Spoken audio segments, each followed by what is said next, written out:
Good morning. It is Monday, March 27th, 2023. An artist made a Bitcoin installation depicting climate change and rolls it back. Silicon Valley Bank's assets are being bought. And Friday's a big day in Oz and a sad day in privacy. That's today in Web3.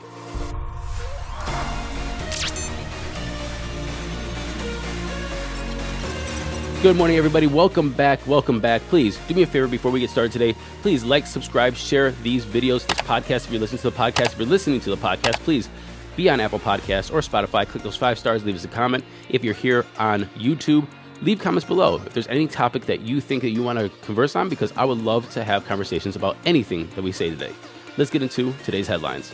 Canada has a self-proclaimed crypto king, Adrian Platursky, and he was kidnapped, tortured, and held for ransom for allegedly fleecing investors out of millions of dollars. The 23-year-old is accused of running an investment scheme, and there are $25 million worth of claims against him. Platursky told investors that they're going to invest in cryptocurrency and foreign exchange positions. Of the $41.5 million he received, only $675,000 was invested. Meanwhile, Platursky took $16 million and did what anybody that's telling you that they're going to invest in crypto would do.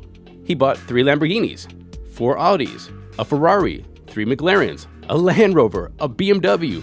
He went on private jets and on elaborate vacations. So what happened was in December, the bankruptcy case's trustee was called by the Toronto police, and they said that Platursky was kidnapped. He was taken, his father said.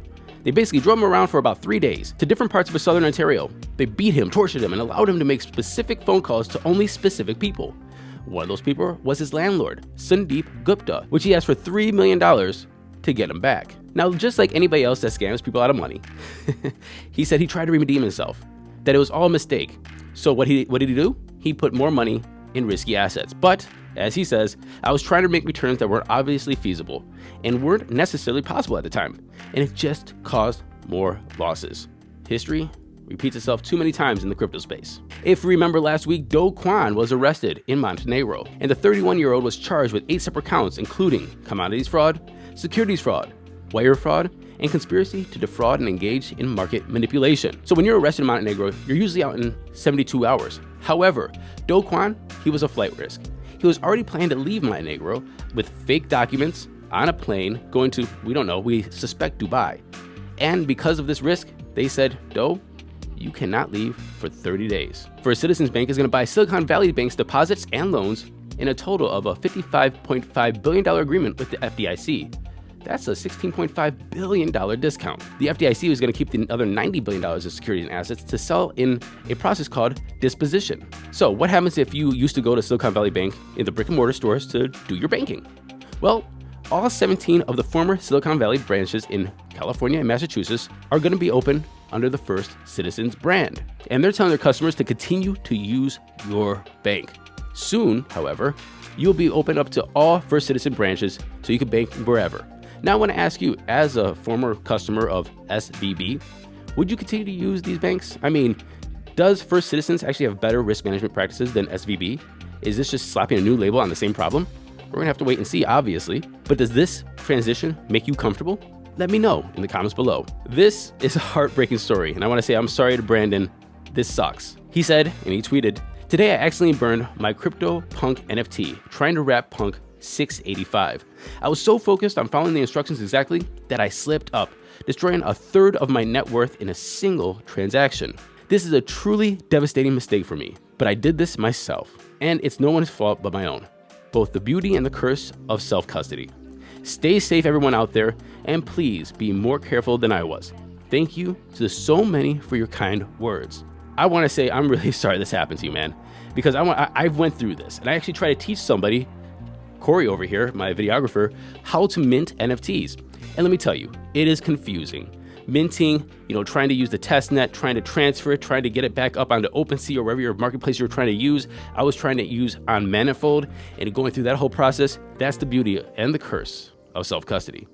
Also, we can get better user interfaces as well. The thing I want to push back on a little bit with this one is the most common comment on this was, you put 1/3 of your net worth into a CryptoPunk? Look, I don't know when he bought it or when he didn't buy it, but if you had a CryptoPunk and you're not worth that much, it could be a third. I'm just happy he has 2/3 out there. And you know what? Most people, the vast majority of people, if they had a CryptoPunk, That would be most of their net worth. Look, don't give the guy crap for having a CryptoPunk, wanting to hold it and save it, either make number go up or just have the punk itself for maybe some future use case. The guy has lost a third of his net worth, probably 6 figures. So please cut the guy a little slack. Optimism-based lending protocol Kokomo Finance has been suspected of a $4 million exit scam. It dropped 95% in minutes. Cointelegraph reported that they came across Kokomo Finance's smart contract audit, which was reviewed and shared by 0xGuard earlier in March. They said this, and this is quite interesting. I don't know why anybody didn't flag this earlier. While most aspects of the audit were passed, typographical errors were found, and the owner of the Coco token was also found to have a one-time ability to mint 45% of the maximum supply to an arbitrary address, meaning that 45% of the maximum supply, 45% of the total maximum supply of the token could just be minted like that and sent away to an arbitrary address, not associated with the project, just sent somewhere. And I guess my question in all this is, why didn't somebody find this, or whoever found this or knew about this, just scream at the top of their lungs that this was a possible thing? And if they were, why do people still put money into this? This is the most interesting story of the day. I don't know if it's the most important story of the day, but it's definitely the most interesting. Benjamin Von Wong is a Canadian artist, and he made an art installation called Skull of Satoshi. He's an environmental activist that has advocated for many pro-environment causes. And he said